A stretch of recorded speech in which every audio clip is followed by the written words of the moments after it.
If you ever, as a child, touched the hot stove, you would have learned your lesson the first time and never make that mistake again. But then you grow up, and as an adult you keep pairing yourself with the wrong people, or leaving important tasks for the last minute, or arriving late to your appointments. Why do you seem doomed to make the same mistakes over and over and over again? Well, that's what this video is all about. And let's start by acknowledging that we live in a world full of stimuli that forces us to make thousands of decisions daily.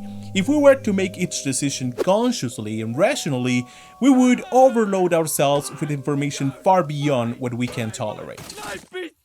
That's why our brain has evolved to find shortcuts that help us be more efficient when making decisions. These shortcuts, known as heuristics, are mostly responsible for making us repeat the same mistakes over and over again without even realizing it. But if we know this, why don't we just avoid it? Well, as humans, we like to believe that we are highly rational and objective. However, the reality is that we tend to see only a part of the world, and also tend to look for patterns even where they are known. We are largely governed by our tendency to generalize and our confirmation bias, through which we create a mental image of the world that matches what we want to believe. In fact, we are more likely to follow behaviors that seem familiar to us, even when we know they are harmful. Hard to believe?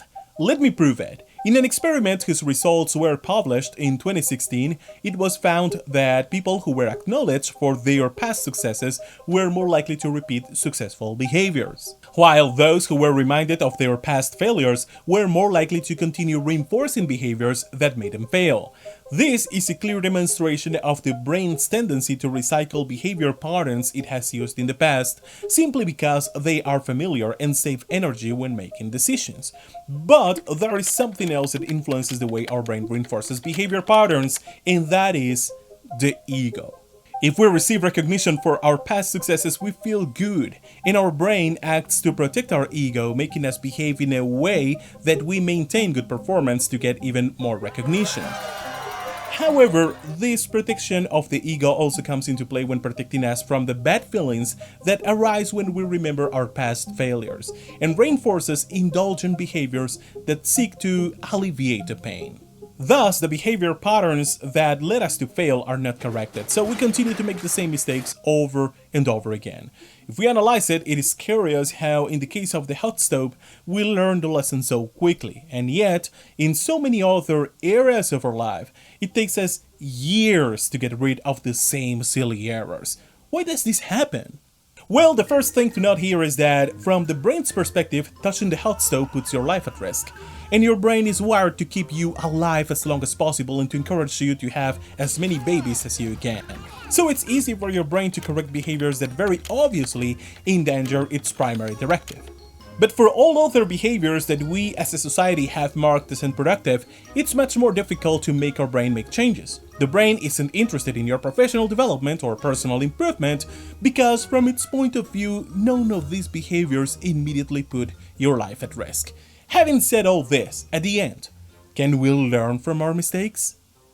Before answering this question, let's examine a very interesting and important concept: the mistake pathway.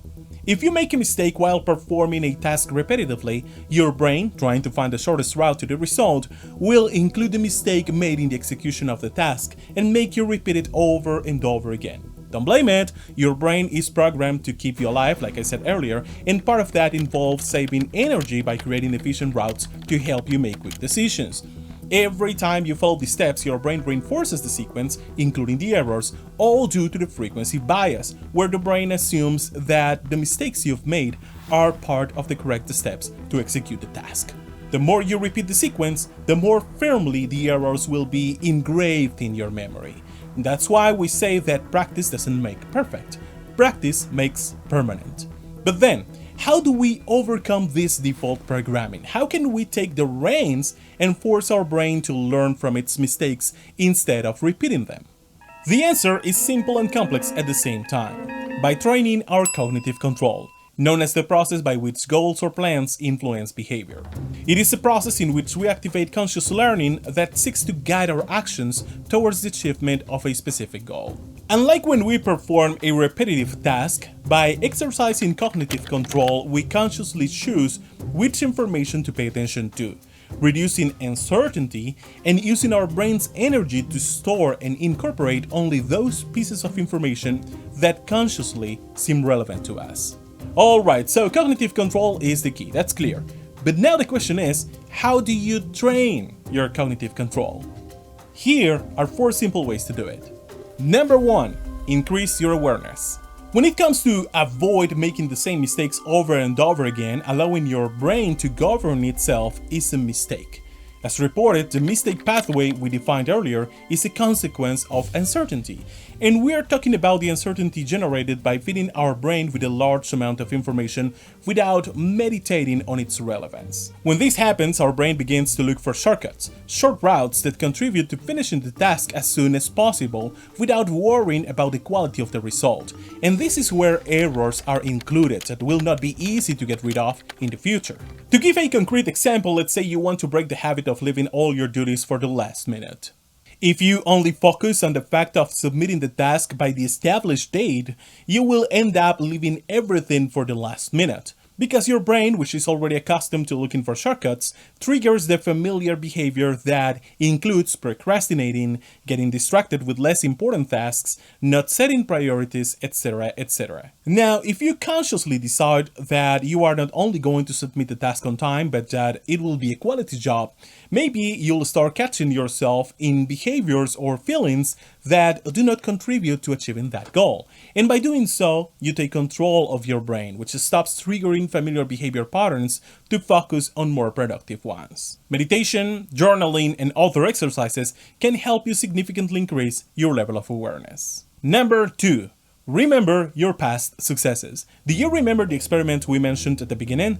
Well, as realistic as we believe we are, and even when we are constantly pointing out the bad things in the world around us, as human beings we tend to be optimistic, and feeding our brain with the positive results obtained in the past can make a difference when reinforcing behaviors that align with our best interest. This exercise is not just about remembering the positive result we obtained by doing a good job in the past, but about meditating on the behaviors that led us to achieve that good result. Did you prepare in advance? Did you study in depth? Did you set priorities correctly?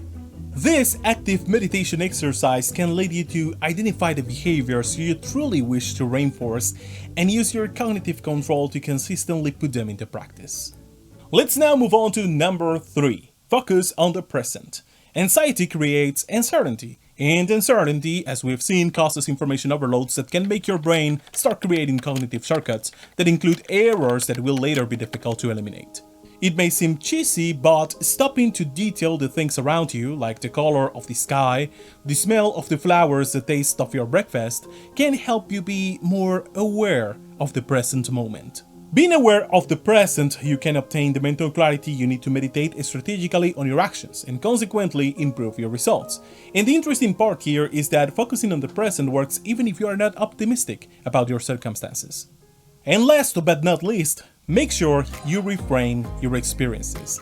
If you really want to train your cognitive control to stop making the same mistakes over and over again, you need to start by broadening your perspective.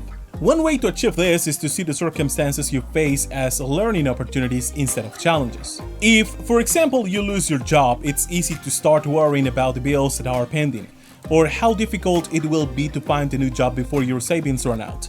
And although all these are valid concerns, you need to change your perspective and take advantage of the event as an opportunity to improve your cognitive control. Look for the lessons that this experience can give you. Think about what professional improvement opportunities might arise as a result of this circumstance. Can you improve your skills? Is this an opportunity to find a job with better conditions? Well, I hope this information helps you stop making the same silly errors over and over again. If so, maybe you can say thanks by leaving your like, a comment, or subscribing to the channel. It's free and you can unsubscribe at any time. No hard feelings. Have a good one.